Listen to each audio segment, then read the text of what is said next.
성경에서 말씀하시되 무엇아 물러가라? 사탄아 물러가라 이렇게 이야기합니다.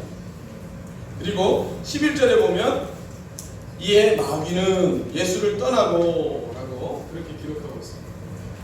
그러니까 이 시험하는 자 3절에 등장하는 이 시험하는 자가 예수께 나와 이르되 라고 할 때 이 시험하는 자는 성경에서 마귀라고도 부르고 사탄이라고도 부르는 것을 우리가 알 수 있습니다. 한 본문에서 이렇게 세 가지의 표현으로 사탄 또는 마귀를 지칭하고 있는 것을 보게 됩니다.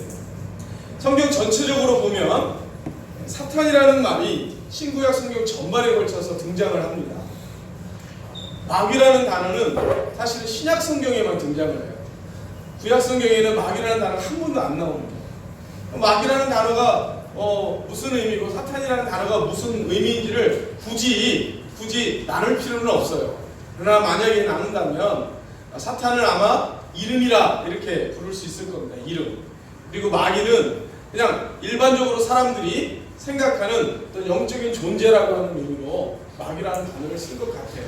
그래서 영어 성경에서도 보면 이것을 두 단어로 그냥 이렇게 번역을 하면 사탄은 사탄 이렇게 썼고 마귀는 디몬이라고 이렇게 쓰거나 또는 데블이라고 쓰거나 이렇게 쓰는 것을 보게 됩니다.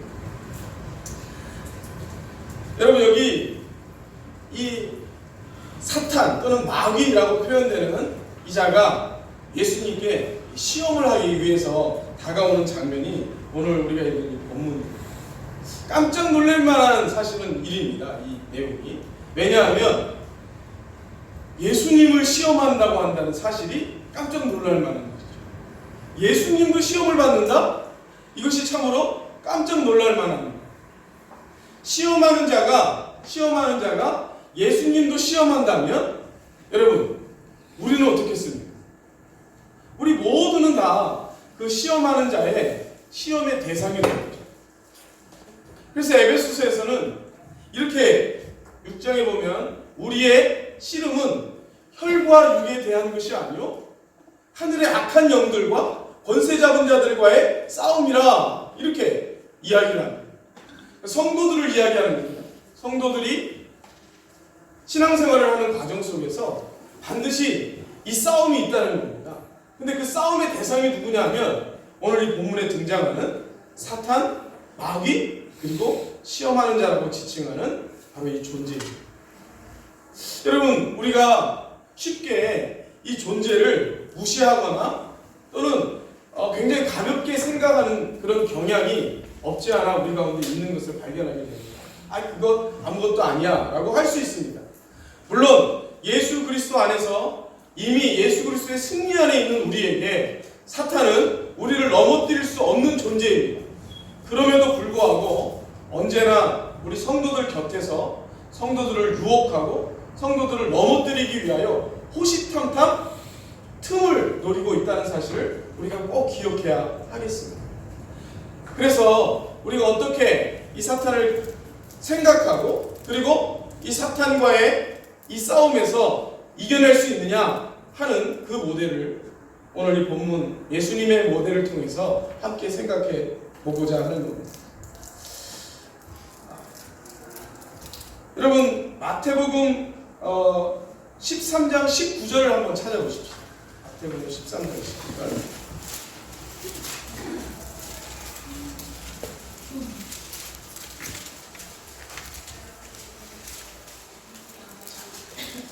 한번 같이 읽어볼까요? 시작.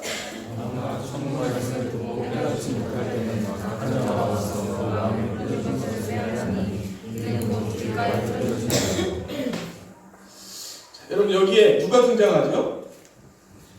악한 자. 악한 자가 와서 그 마음에 뿌려진 것을 빼앗나니.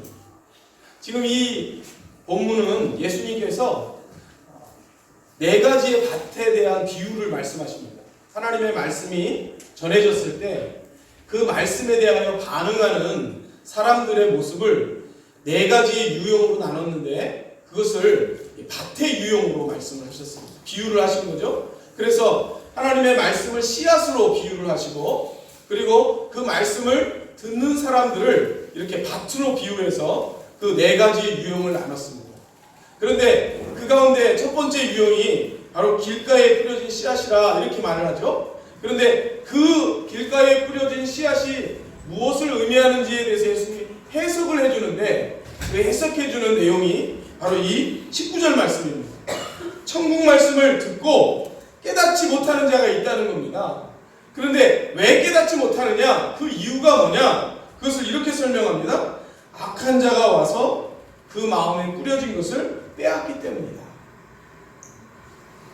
자, 여러분, 하나님의 말씀이 전해졌을 때 그 하나님의 말씀이 우리의 마음 가운데 마치 씨앗이 땅에 떨어져서 어떻게 해야 돼요? 깊이 심겨져야 되잖아요. 뿌리를 내려야 되잖아요. 그렇죠? 그런데 그것이 심겨지고 뿌리가 내려지지 못하도록 그 마음밭을 이렇게 훔치는 존재가 있다는 겁니다. 누가 이렇게 말씀하세요? 이보 목사가 말해요? 누가 말해요? 반응 좀 부탁드릴게요. 누가 말해요? 예수님이 말씀합니다. 여러분, 이게 얼마나 중요하면 예수님이 지금 이렇게 직접 말씀하신다. 그러니 우리가 결코 가볍게 생각할 내용은 아닙니다. 우리가 신앙생활하면서 여러분 하나님의 말씀을 들어요. 그런데 이 하나님의 말씀이 우리의 마음에 전혀 심겨지지 않는다면 이것은 그냥 내가 주의를 집중하지 않아서도 아니고 내가 머리가 나빠서도 아니라고 성경이 말하는 거예요. 악한 존재가 앞에서 마태복음 아까 4장에서 본 것처럼 시험하는 자가 사탄이 마귀가 하나님의 말씀이 우리의 마음 가운데 심겨지지 못하도록 방해한다는 것을 말씀하고 있다.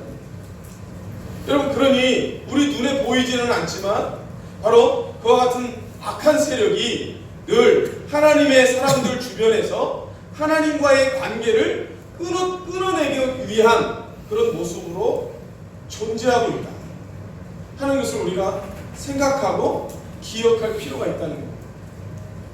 우리 눈에는 잘 보이지 않죠. 그러나 그 존재가 있다는 사실을 성경은 굉장히 많이 이야기합니다. 여러분, 성경에서 사탄이라는 단어가 49번 등장합니다. 49번. 이만큼 이 사탄이라고 하는 존재에 대하여 신구약 성경이 가리지 않고 이야기해요.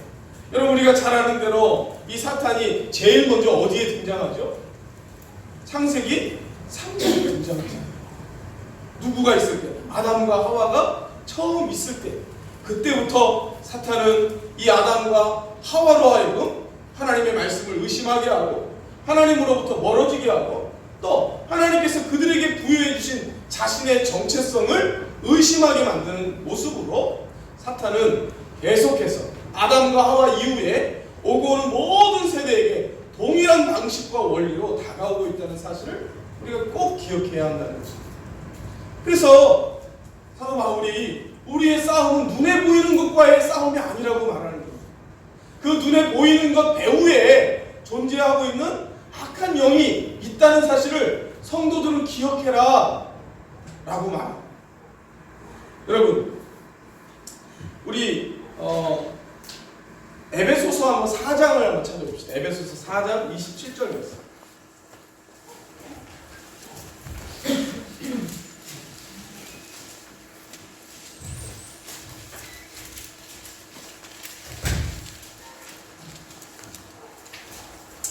에베소서 4장 27절 말씀 같이 한번 읽어보겠습니다. 시작. 마귀에게 틈을 주지 마라. 여러분, 성경이 얼마나 이 마귀의 존재에 대하여 성도들이 어떤 주의를 기울이고 어떤 자세를 가져야 할 것인가에 대하여 너무나 강조하고 있다는 사실을 우리가 새삼 깨닫게 됩니다. 마귀에게 틈을 주지 말라는 말은 마귀에게 기회를 주지 말라는 말입니다. 마귀에게 여기 성경에 보면 opportunity라고 했어요. 그런 어떤 마귀가 우리에게 달려올 기회를 주지 말라는 말은 무슨 말이냐면 마귀가 호시탐탐 기회를 노리고 있다는 거예요. 기회를 노리고 있다는 거예요. 여러분, 그러면 이 마귀는 어떤 기회를 노릴까요? 어떻게? 오늘 이 본문에 보니까 예수님, 자, 우리 마태복음 본문으로 가봅시다. 마귀가 그 틈을 비집고 들어가기 위해서요, 마귀가 노리고 있는 기회가 있어요. 그런데 오늘 본문에 보니까 4장 2절 말씀, 2절 말씀 같이 읽어보겠습니다. 40일을 밤낮으로 금식하신 후에 줄이신지라. 지금 누가 40일을 금식하며 누가 배가 고프가 줄이다고 말하는 예수님이 그러셨다는 겁니다. 예수님이 40일 동안 광야에서 이렇게 금식을 하시면서 무엇을 하셨을까? 여러분, 예수님이 금식하시면서 그냥 놀았을까요? 뭘 했을까요, 여러분? 예수님이 기도. 할렐루야. 여러분, 예수님께서 40일 동안, 그렇죠? 뭐 게임을 했겠어요? 뭘 했겠어요? 광야에서 기도하셨겠죠. 40일 금식 기도를 하신 겁니다. 40이라고 하는 숫자는 참 의미가 있습니다. 특별히 이스라엘 백성들에게 40일은 늘 광야의 40년과 연관이 되어 있습니다. 그런데 예수님께서 그 새 이스라엘로 이 땅에 오셔서 구이스라엘이 실패했던 그 40년 동안의 광야의 삶을 이 40일 동안 완성하시는 장면입니다. 그래서 40일 동안 금식하시면서 배가 고프셨던 그때입니다. 사단이 오늘 3절에 보니까 시험하는 자가 예수께 나와서 이르되라. 어떤 틈을 탑니까, 여러분? 40일 동안 금식하며 기도하며 가장 영적으로 충만했었던 그때입니다. 어떻게 보면 하나님과 너무나 가깝다고 생각할 수 있는 그러한 때입니다. 바로 그러한 때. 사단이 다가온다는 거예요. 여러분, 참 놀랍지 않습니까? 저는 이 말씀을 보면서 제 말로 표현하면 사단은 시도 때도 가리지 않는다. 제가 이렇게 적었습니다. 시도 때도 가리지 않는다. 사단은요, 정말 조그만 기회만 엿보면 다가오는 거예요. 특별히 여기에서 주목해야 할 단어는요, 줄이신지라는 거예요. 줄이신지. 배가 고팠다는 겁니다. 지금 그게 약점이죠. 배가 고팠을 때 사단이 들고 왔던 시험의 내용, 유혹의 내용이 무엇이냐면 바로 4절이죠. 3절이죠. 우리 같이 한번 읽어볼까요? 시험하는 자가 예수께 나와서 이르되 내가 만일 하나님의 아들이거든 명하여 이 돌들로 떡덩이가 되게 하라. 여러분, 배가 고플 때 제일 필요한 게 뭐예요? 먹는 거잖아요. 바로 가장 필요한 것을 가지고 사단이 유혹하는, 시험하는 자가, 마귀가 다가오더라고요. 가장 필요한 것. 여러분, 사단이 참으로 기가 막히게 그 틈을 노립니다. 조그만 틈만 있어도 비집고 들어오는 거예요. 예수님에게 내가 만일 하나님의 아들이거든 이라고 하는 그 조건을 먼저 내고, 그리고 이 돌들을 떡덩이가 되게 해서 먹으라는 거예요. 자, 여러분, 예수님의 이 배고픔을 이용하여 사단이 다가와서 예수님의 정체성을 증명해보라고 그렇게 도전하고 있는 겁니다. 예수님의 정체성이 뭡니까, 여러분? 하나님의 아들입니다. 그 앞에 3장 27절 말씀을 한번 보세요. 3장 27절. 마태복음 3장 17절. 여기다 한번 같이 읽읍시다. 시작. 하늘로부터 소리가 있어 말씀하시되 이는 내 사랑하는 아들이요 내 기뻐하는 자라 하시니라. 아멘. 여러분, 누가 지금 이는 내 사랑하는 아들이요 내 기뻐하는 자라고 말씀하시는 분이 누구십니까? 하늘에 계신 하늘 아버지께서 세례를 받고 올라오시는 그 예수님에게 직접 하시는 말씀이에요. 이는 내 사랑하는 아들이요 내 기뻐하는 자라라고 하나님이 이 예수님의 정체성을 밝혀주셨어요. 그런데 사탄이 다가와서 질문하는 게, 시험하는 게 뭐냐면 너 정말 하나님의 아들 맞아? 라고. 네가 정말 하나님의 아들이라면 네가 가진 그 능력으로 한번 그걸 증명해봐 라고 지금 유혹하고 있는 거예요. 여러분, 하나님께서 이미 말씀해 주셨어요. 너는 내 사랑하는 아들이야. 너는 내 기뻐하는 아들이야. 하나님께서 그 정체성을 증명해 주셨어요. 그런데 그것 말고 다른 것으로 네 정체성을 증명해 보라고 유혹하고 있어요. 사랑하는 여러분, 예수님은 자신의 정체성을 증명하기 위하여 하나님이 약속하신 그 말씀 외에 다른 것들을 증거 자료로 내놓을 필요가 없는 분이세요.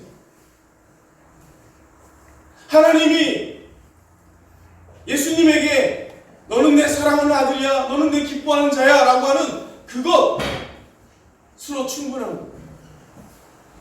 여러분, 우리도 마찬가지예요.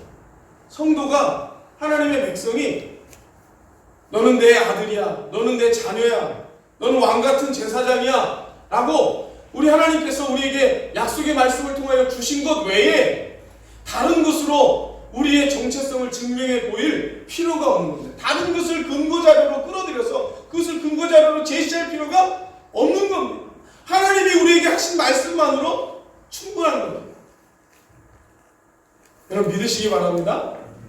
하나님께서 내가 누구냐 라고 말할 때에 너는 왕같은 제사장이야, 너는 나의 백성이야, 너는 나의 택한 자녀야 라고 하는 그 하나님의 약속의 말씀 외에 다른 것들이 우리가 확인해야 할 자료일 필요가 없다는 거예요.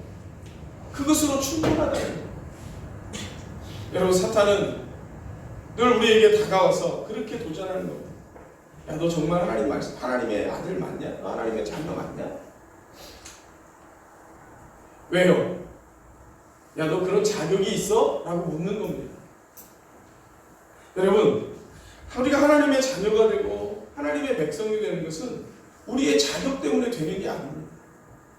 우리가 얼마나 깨끗하게 살았냐, 우리가 얼마나 선한 일을 많이 했냐, 우리가 얼마나 다른 사람을 많이 도와줬냐, 또는 내가 얼마나 시간을 많이 들여서 기도했냐, 봉사했냐, 이런 것 가지고 우리가 하나님의 자녀가 되는 게 아니라는 겁니다.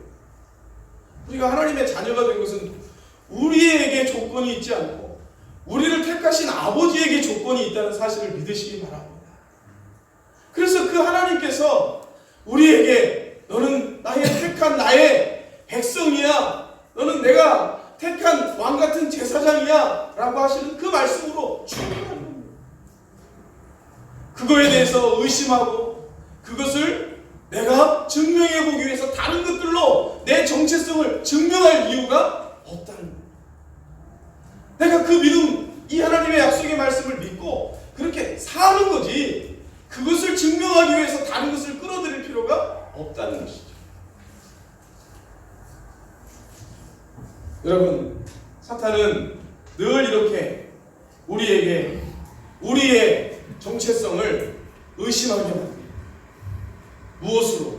내가 가진 조건, 내가 가진 어떤 행위로 비추어 봐서 죄책감을 느끼게 하고 그것 때문에 열등의식을 느끼게 하고, 그러면서 내가 하나님의 자녀가 될 자격이 있나?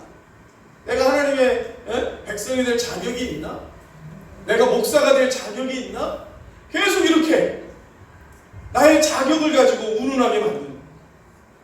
여러분, 하나님께서 저와 여러분을 하나님의 자녀로 세우시고 하나님의 백성으로 삼으시고 우리를 하나님의 나라를 사는 하나님의 시민으로 삼으셨음을 믿으시기 바랍니다. 누구 때문에요? 누구 때문에?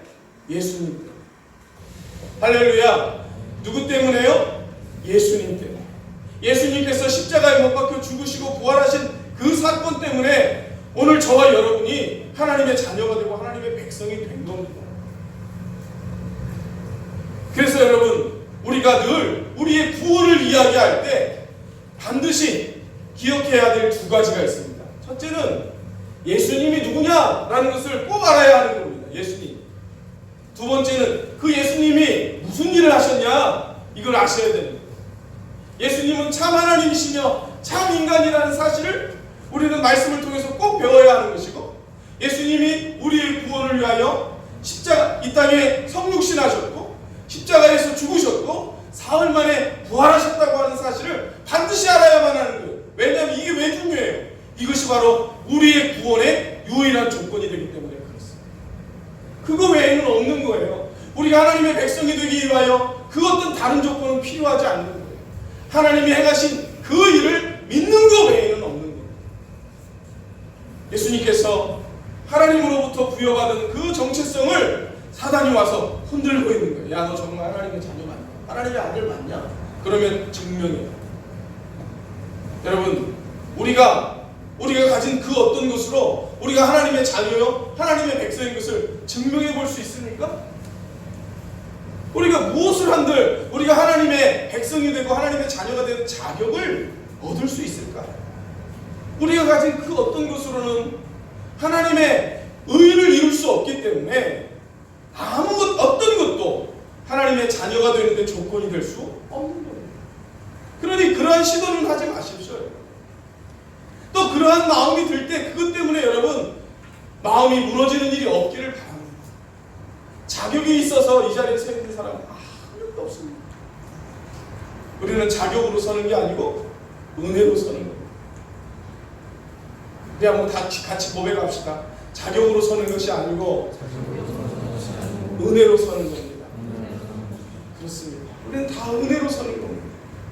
그래서 조금 부족해도 조금 모자라도 다 용납하는 겁니다. 왜냐하면 나같이 부족하고 나같이 모자란 사람도 우리 하나님께서 용납해 주셨기 때문에 우리도 우리 지체들을 용납하는 겁니다.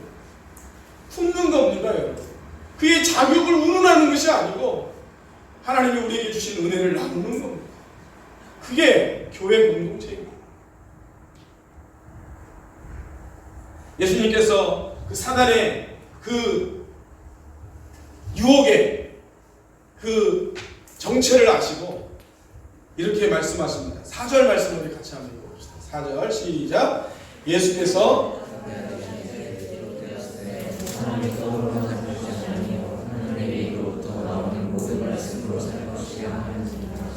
아멘. 사람이 사는 것은 하나님의 입에서 나오는 말씀으로 산다는 거예요. 여러분 그것을 그 앞에 3장 17절 말씀과 연결시켜 보세요. 하나님께서 하늘로부터 주시는 그 말씀에 근거하여 사는 겁니다. 그 말씀에 붙들려서 사는 겁니다.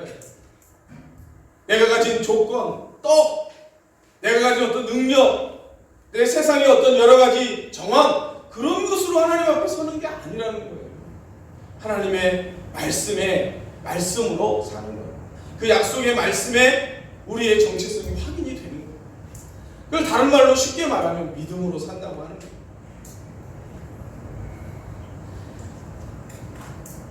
사단은 또한 우리의 욕망을 따르라고 그렇게 부추기기도 합니다. 야, 배고파? 먹어. 야, 하고 싶어? 해. 갖고 싶어? 가져. Why not?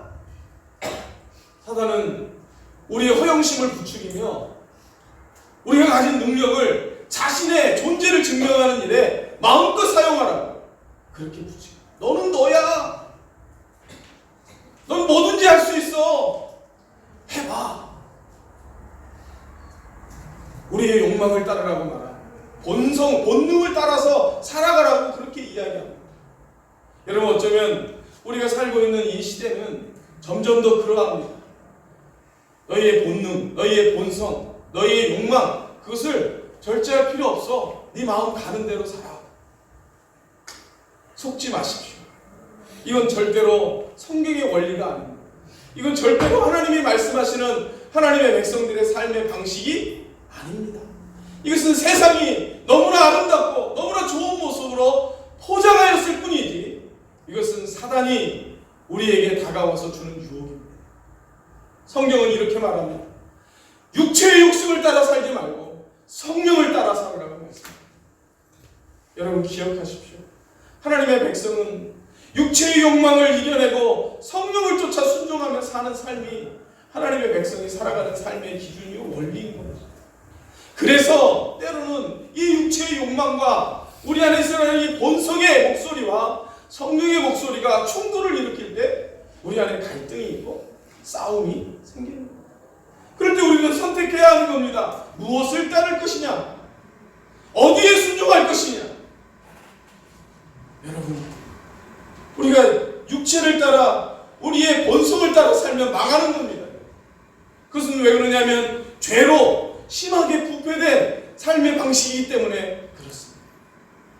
그러나 우리를 그곳에서 건져내어 성령의 법을 따르는 자로 우리를 하나님께서 세우신 겁니다. 그러니 이제 성령을 쫓아 사는 것이 우리가 살아가야 할 삶의 방향이 완전히 다른 겁니다, 여러분. 그런데 이게 어렵습니다. 왜냐하면 우리는 여전히 이 죄의 본성을 가지고 있거든요. 그래서 우리 안에 사도 바울이 로마서 7장에서 이야기하는 거죠. 오라, 나는 공고한 자라. 누가 이 사망의 몸에서 나를 건져내? 내 안에 또 다른 법이 있어. 이 두 법이 내 안에서 싸운다고 그렇게 말하고 있는 거예요. 무엇을 선택할 것이냐, 무엇을 따를 것이냐, 거기에 지금 오늘 우리가 늘 놓여 있습니다. 육체를 따를 것이냐, 성령을 따를 것이냐, 본성을 따를 것이냐, 하나님의 말씀을 따를 것이냐. 하나님의 말씀을 따르고 성령을 따르는 사람들의 삶에는 하나님의 성령께서 맺으시는 열매가 나타난다고 말합니다. 우리가 잘 아는 대로 그것을 9가지로 이야기하지 않습니까? 사랑과 희락과 화평과 인내와 자비와 양성과 충성과 온유와 절제니 이러한 법에서 너희를 제한할 자가 없다고 말합니다. 여러분, 성령을 쫓아 사는 것이 무엇인지 우리는 잘 몰라요. 어떻게 사는 게 성령을 쫓아 사는 건지 성령께서 우리의 손을 잡고 인도하면 알겠는데 안 보이시잖아요. 그런데 열매를 통해서 안다는 겁니다. 그가 살아가는 삶의 족적 속에는 그렇게 성령이 맺으시는 열매들이 있다는 겁니다. 그러나 본성을 따라 살고 육체를 따라 살면 육체와 본성, 타락한 본성이 맺는 열매들이 나타나는 거예요. 미움과 시기와 다툼과 당짓는 것과 분냄과 이런 것들이 나타난다고 말해요. 사랑하는 여러분, 저와 여러분의 삶에는 어떤 열매들이 나타나고 있나요? 저는 한 주간 말씀을 준비하면서 참 많이 마음이 아팠어요. 목사님이 사역을 하면서, 목회자로서 사역을 하면서 내가 이 사역을 하는 이 사역의 현장 속에서 정말 성령을 쫓아 살고 있나? 여러분, 그가 목회를 하든지 그가 장사를 하든지 그가 학교를 다니든지 회사를 다니든지 아무 상관이 없습니다. 목회도 육체의 열매를 맺을 수 있고요, 목사도 본능의 열매를 따라서 얼마든지 살 수 있기 때문에 그렇습니다. 내가 내 주변에서 정말 사랑이 나타나고 있나? 자비가 나타나고 있나? 정말 충성이 있나? 이런 것을 점검해 봤을 때 참 마음이 아팠습니다. 그래서 회개했습니다. 하나님, 저의 사역 속에 성령을 쫓아 성령이 맺으시는 열매를 보는 그런 은혜가 있게 하여 주옵소서. 여러분, 회사에서 일한다고 해서 늘 육체를 따라 사는 건 아니고, 교회에서 하루 종일 있다고 해서 늘 성령을 따라 사는 게 아닙니다. 그가 거룩한 일도 얼마든지 육체를 따라 할 수 있고, 그가 세속적이라고 생각하는 일도 얼마든지 성령을 따라 할 수 있는, 성령을 따라 사는 그 자가 있는 것이 거룩한 일이요, 그렇게 사는 사람이 하나님의 나라를 사는 거예요. 여러분, 예수님께서 바로 이와 같은 때에 사단이 또 등장해서 두 번째 예수님을 또 시험합니다. 예수님의 두 번째 시험은 우리 어디에 있습니까? 5절에 있습니다. 5절 6절 말씀 같이 읽겠습니다. 이에 마귀가 예수를 거룩한 성으로 데려다가 성전 꼭대기에 세우고 이르되 내가 만일 하나님의 아들이거든 뛰어내리라. 기록되었으되 그가 너를 위하여 그의 사자들을 명하시리니 그들이 손으로 너를 받들어 발이 돌에 부딪히지 않게 하리라. 여러분, 두 번째 시험은 하나님의 능력과 보호하심을 의심하도록 하고 하나님을 신뢰하지 못하도록 만드는 시험입니다. 하나님의 능력을 테스트해보라는 거예요. 테스트해보라. 야, 정말 하나님 그렇게 하는 거 맞냐? 너 그거 좀 증명해볼 수 있어? 한번 시험해봐 라고 그렇게 하나님을 의심하게 만드는 것입니다. 여러분, 이에 대하여 예수님께서 어떻게 대처합니까? 7절 말씀 같이 읽습니다. 시작. 예수께서 이르시되 또 기록되었으되 주 너희 하나님을 시험하지 말라. 주 너희 하나님을 시험하지 말랍니다. 하나님은 여러분 믿음의 대상인지 시험의 대상이 아님을 여러분 꼭 기억하시기를 바랍니다. 우리 한번 같이 고백합시다. 하나님은 믿음의 대상이지 시험의 대상이 아닙니다. 여러분, 우리가 믿는다는 것은 시험하지 않는다는 거예요. 이것은 우리의 사랑하는 사람들과의 관계 속에서 생각해 보면 좋습니다. 여러분이 사랑하는 여인이 있습니다. 그 여인을 믿지 못한 그 연인입니다. 꼭 남자가 여자만 얘기하는 게 아니라 여자도 남자도 믿는다고 하는 것은 시험해보지 않는 거예요. 그 사랑을 시험하지 마세요. 그것을 시험한다고, 나를 시험한다고 했을 때 그 상대방이 여러분 그것을 알면 어떨까요? 엄청 마음이 상할 겁니다. 여러분, 하나님은 우리가 의심하고 그리고 그의 능력을 시험해서 그것을 그 시험에 통과하면 믿고 통과하지 않으면 믿지 않는 그런 존재가 아니라는 겁니다. 하나님이 누구신지 성경에 너무나 많이 이미 다 설명해 주셨습니다. 그가 세상을 무로부터 창조하셨다는 사실을 말씀해 주셨고 또 한민족 이스라엘을 부르시고 어떻게 그들을 그 애굽에서 건져내셨는가, 어떻게 하나님께서 그들을 인도하셨는가, 어떻게 그들을 먹이시고 그들을 입히시고 또 그들에게 필요한 것들을 채우시는가. 여러분, 성경에 이렇게 많은 증거 자료들이 있음에도 불구하고 여전히 내 삶에서 하나님이 안 보인다고, 하나님이 정말 살아있냐고 이렇게 의심하는 것은 바로 사단이 주는 것입니다. 세 번째, 예수님에게 다가와서 사단이 하는 질문을 한번 보십시오. 8절 말씀, 자 9절 말씀 같이 읽습니다. 마귀가 또 그를 데리고 지극히 높은 산으로 가서 천하 만국과 그 영광을 보여 이르되 만일 내게 엎드려 경배하면 이 모든 것을 내게 주리라. 여러분, 사단은 하나님의 주인 되심, 하나님의 왕 되심을 부인하도록 시험합니다. 마치 이 세상 모든 것이 하나님의 것이 아니고 자기의 것이라고 거짓말을 하고 이것을 자기가 주는 자라고 그렇게 주인을 바꾸는 겁니다. 여러분, 온 세상의 왕이시오 온 세상의 주인은 오직 여호와 하나님이심을 믿으시기 바랍니다. 하나님이 주시는 겁니다. 기도의 대상이 하나님 외에 다른 것들이 되면 안 되는 거죠. 야고보서 1장 17절은 이렇게 말씀합니다. 온갖 좋은 은사와 온전한 선물이 다 위로부터 빛들의 아버지께로부터 내려오더니 그는 변함도 없으시고 회전하는 그림자도 없으십니다. 사랑하는 여러분, 그래서 하나님만이 우리의 기도의 대상이 되는 겁니다. 하나님만이 우리의 의탁의 대상이 되는 겁니다. 이 세상 주인이 하나님이 아닌 다른 어떤 존재이거나 마치 내가 이 세상의 주인인 것처럼 행사하며 살아간다면 그것은 사단이 우리를 붙들고 있는 것입니다. 예수님께서 이에 대하여 뭐라고 설명합니까? 10절 같이 읽겠습니다. 시작. 이에 예수께서 말씀하시되 사탄아 물러가라. 기록되었으되 주 너의 하나님께 경배하고 다만 그를 섬기라. 주 너의 하나님만 경배하라는 겁니다. 주 너의 하나님만. 다른 것을 경배하고 섬기는 것은 우상을 섬기는 겁니다. 사랑하는 여러분, 사탄은 우리에게 다가와서 세 가지의 모습으로 늘 하나님과 우리와의 관계를 멀어뜨리게 합니다. 첫째는 하나님을 떠나도록 하는 겁니다. 어떻게든지 하나님과 멀어지도록 만듭니다. 두 번째, 사탄은 하나님을 의심하게 만듭니다. 세 번째, 사탄은 하나님의 말씀에 불순종하게 만듭니다.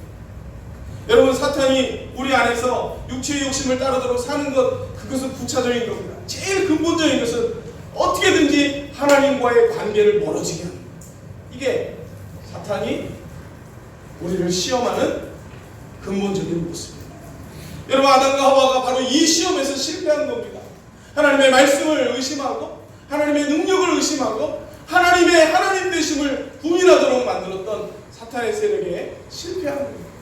그러나 예수님이 두 번째 아담으로 이 땅에 오셔서 이 아담의 실패를 완전히 극복하고 승리하심으로 우리가 어떻게 이 사단의 공격 앞에, 사단의 시험 앞에 대처해야 하고 이겨내야 할까를 말씀하고 있는 것이죠. 사랑하는 여러분, 하나님으로부터 멀어지는 것은 사단에게 속는 겁니다.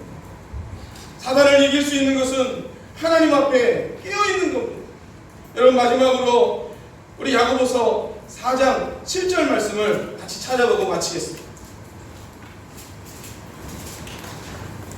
야고보서 4장 7절 말씀으로 오늘 말씀을 결론으로 이렇게 하겠습니다. 같이 읽을까요? 시작. 그런즉 너희는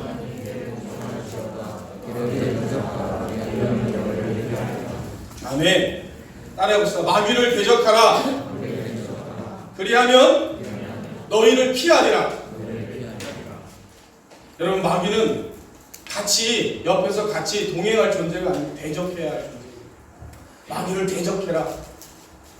그러면요, 마귀가 피한다는 거예요. 여러분, 혹시 밤길에 산을 이렇게 산을 다녀본 적 있으세요? 또는 이렇게 캄캄한 골목길에 지나다니다가 큰 개를 만나본 적 있으세요? 여러분, 이 개들이요, 산 또는 산에서 산짐승을 만나면요, 이 눈에서 불빛이 나는 거 아세요? 이렇게 불빛이 막 나요. 근데요, 여러분, 우리 사람의 눈에서 또 광선이 나간다는 거 아십니까? 짐승들은요, 사람의 눈에서 나오는 광선이 제일 무서워한답니다. 그래서 그 짐승이 딱 왔을 때 두려워하지 않고 그 눈을 딱 쳐다보면 이게 꼬리를 내리고 도망간다네요. 여러분, 사탄은요, 우리가 얼마든지 대적해서 싸워 이길 수 있는 존재입니다. 두려워하지 않고 대적하면 물러간다고 말합니다. 이 말씀 믿으시기 바랍니다. 어떻게 대적하느냐? 대적하는 방법이 뭐냐? 그것이 그 앞절에 나오는 거예요. 너희는 누구에게 복종하라? 하나님께 복종하라. 하나님께 복종하는 거예요. 하나님의 말씀에 여러분의 귀를 모으고 하나님에게 여러분의 시선을 모을 때 마귀를 대적하는 거예요. 예수님께서 이 시험하는 자가 다가와서 시험할 때 예수님이 무엇으로 다 이겨냅니까? 하나님의 말씀으로 이겨내요.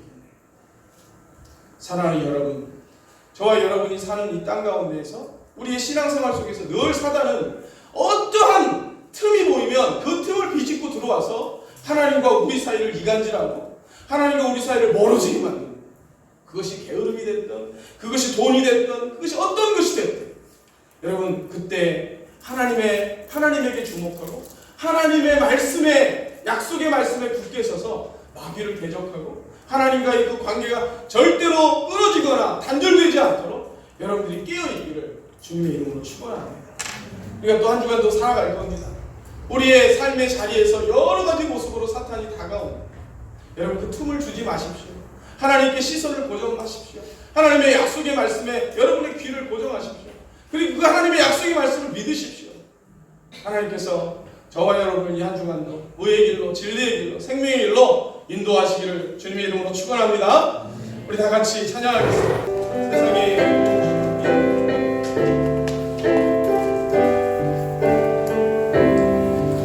세상에 유혹 시험이 내게 몰려올 때 나의 힘으로 그것들 모두 이길 수 없네. 고뇌한 폭풍 가운데 위축된 나의 영 어찌할 바를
사단은 어떻게든지 우리를 하나님으로부터 멀어지게 합니다. 하나님의 약속의 말씀을 의심하게 만들고 하나님의 능력을 의심하게 만들고 하나님의 말씀을 불순종하게 만드는 것이 사단의 전략입니다. 여러분, 오늘 우리가 우리의 삶에서 하나님으로부터 우리를 멀어지게 하는 것들이 무엇입니까? 여러분, 어떻게든지 우리가 하나님으로부터 멀어지게 하는 것은 사단의 시험 이유입니다. 지금 우리 기도할 때 하나님, 내가 하나님의 말씀에 귀를 기울이고 내가 하나님께 더 가까이 가는 그런 삶의 변화가 있게 하여 주시옵소서. 하나님으로부터 멀어지게 하고 하나님의 약속의 말씀을 의심하게 하고 하나님의 능력을 의심하게 하는 모든 것들과 대적하여 싸워 승리할 수 있도록 하나님 능력을 더하여 달라고 우리 주님의 이름을 한번 간절히 부르짖고 우리의 승리의 대장 되신 주님의 이름을 찾고 기도하겠습니다. 주여,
하나님 아버지,